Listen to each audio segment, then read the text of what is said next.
And we're ready to roll. Welcome, welcome, welcome to Congruent Living. Just trying to do a couple of things at once when I go live. It's always interesting how we play. And welcome. Welcome to the end of February. Welcome to a full moon. Welcome to getting real in every relationship. It's February and it's the end of February, and we have been playing with relationship tools and tips all the way through relationship with us, Susan. And this is the day I go live for you to come on into the Congruent Living Zoom room and ask questions, share your comments. What are your ahas? And if you're watching this on our Facebook group, hi. And if you're watching this later on our Facebook group, Congruent Living for Seekers and Creatives, hashtag replay. And if you have some questions, pop them in there and I'll check in as I do every day. So let's just, got to press a few more things. One of the things that came to mind when I was asking, my guides, as I do every morning, so what is it that people are asking to hear? Sorry, it's Kelsey. I'm going to do that. There we go. What is it that people are asking to hear about relationships? And it's really about getting real.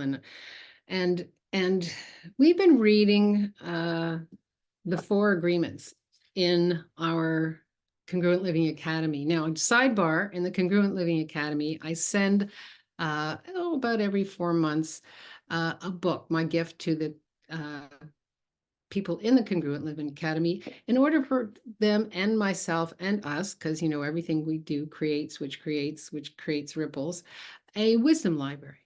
And we were playing with the 4 agreements, and the first agreement is to be impeccable with your word.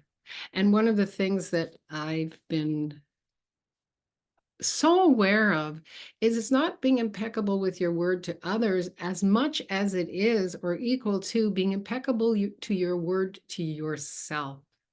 So my question would be, what is it you're looking for in a relationship? Now, you're in relationship with everything.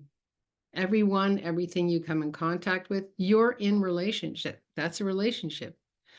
Where 2 or more are gathered, that's a relationship. And this is a cup of tea. This is an entity all to itself. This has energy all by itself. Whether I drink it or not, it has energy. And so I have energy. When I am gathered with this cup of tea, I'm actually in relationship with the tea. I chose the kind of tea I wanted. I chose how hot I wanted it. I chose the cup I wanted it to be in. So whether it's a partner that you're choosing to be with, or a business, or how you play with your environment, what you choose to have around you, it's about being impeccable with your word to yourself. Is this choice in this relationship honoring you? Is it honoring the person or object that you're in relationship with? And, I know these are probably maybe questions that I've shared with you before. As I say, we've been on this tour of relationship questions all during the month of February. And if you want to check it out more, just go to our YouTube channel, SusanLazarHart.com YouTube, and you can find more conversations about relationships, different places and parts of being in a relationship with yourself, with somebody else. And today it's really about the home play that I gave the people in the Congruent Living Academy is there's 2 questions I want you to ask. What is the agreement that you have with who or what you're in relationship with? What's that agreement? We take it for granted. Well, I chose that, or, how many times are you in a relationship with somebody and they said, well, that's what you said. Yeah, that's what I said, past tense, but actually, this is what actually works for me now. I'm so sorry if I've misguided you. I've misguided myself as well. That's what I was choosing then. This is what I'm choosing now. And that's the kind of conversation that I urge you to have with yourself. Write down in your journal, what agreements have I made with myself that actually work for me? And then what is it what agreements have I made with myself that are no longer supporting me, working for me? Now, it's really important to be honest with yourself. And when I say be honest with yourself, how often are we taught to outsource our relationship? Just look like this, just act like this, just be like this, outside of you, right? Just whatever that is. There's always so much pushing at the beginning of a new year in January and February. Take this course, do this, do that, and you'll get the relationship you really want.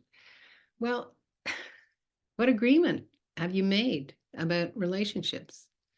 Have you chosen to check in on you, to see where you're coming from, to really be honest with yourself, to be impeccable with your word to you, how you treat yourself, how do you talk to yourself, how you dress yourself, what kind of foods you gift yourself, how you nourish you? That's an agreement. Now, we were taught at a very young age, for the most part, most of us, that everybody else comes first. So somewhere you've made, if that's you, if you're a people pleaser, you've made an agreement way back then that in order to survive, you will continue whatever that behavior was that you were taught. And so I'm urging you to stretch yourself. Ask yourself, what agreements have I made, perhaps when I was younger, or perhaps last week, whatever that is, that actually no longer support me, no longer work for me, right?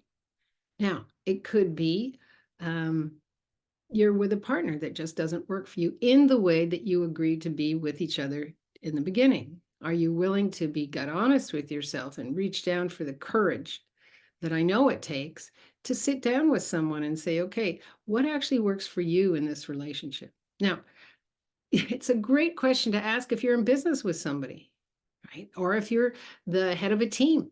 Sit down with your team and say, let's talk about what agreements we've made that actually work for us, that support our growth. And what, agreements have we made that actually they no longer work anymore. Now, the cool thing about being willing to take an aerial view of your life, your living, what you're creating and how you're creating, it's actually having you get real in the relationships you're creating, again, with yourself, your business, your partners, your body, the nutrition that you supply with yourself, the surroundings that you create. It's about getting real. And there's no judgment here.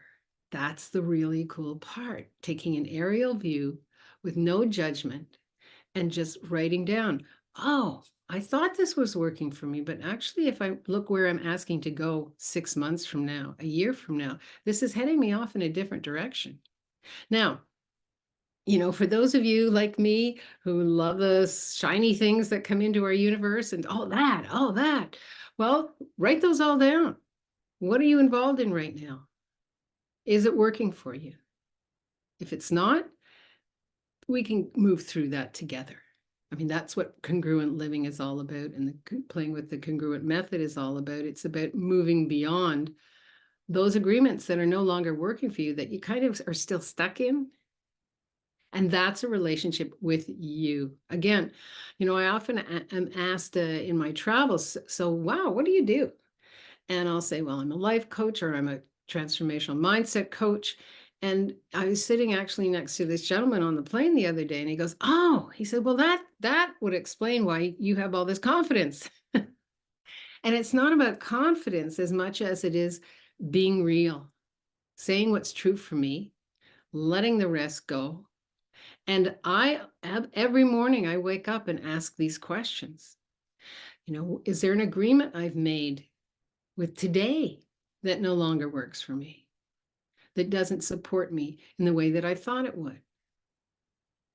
So it's not about having confidence so much as it is having the courage to be in the question, to live in the question of every relationship that you're living in. And that's what I call getting real on relationships.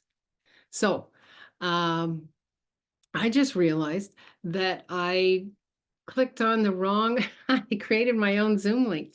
And so, you know what? I apologize. I just went into Zoom And I'm going to just kind of sign off and check in if anybody's in the other Zoom room. Uh, right? How does it get any better than that? That awareness of like, oh, okay, cool, cool, cool. Notice there's no wrongness here. It's like, oh, I was actually concentrating on my relationship, on getting into the Zoom room without checking what the Zoom room link was. No worries. I'll go check it in now. And for those of you who are on the other one waiting for me, I do apologize. For those of you who uh, didn't even know there was a Zoom room, here it is. And I will check in with your questions. So until we meet again, live boldly, love greatly, and be that fearless leader you came here to be, because the world needs more of you, not less. Showing up in every relationship, honoring your word to you. Until we meet again. And as always, if you want to dive deeper, just reach out to me, susanlazarhart.com. And if you're not sure where you are in your relationship with you, I've got a quiz that is on our website. It's go to susanlazarhart.com. No, anyway, go to our website. It's right on the homepage. It's a self-check assessment to see where you are in your world. And I'm curious what that could create for you. All right, I'm going to check on the other Zoom now. Have an amazing day. Bye-bye.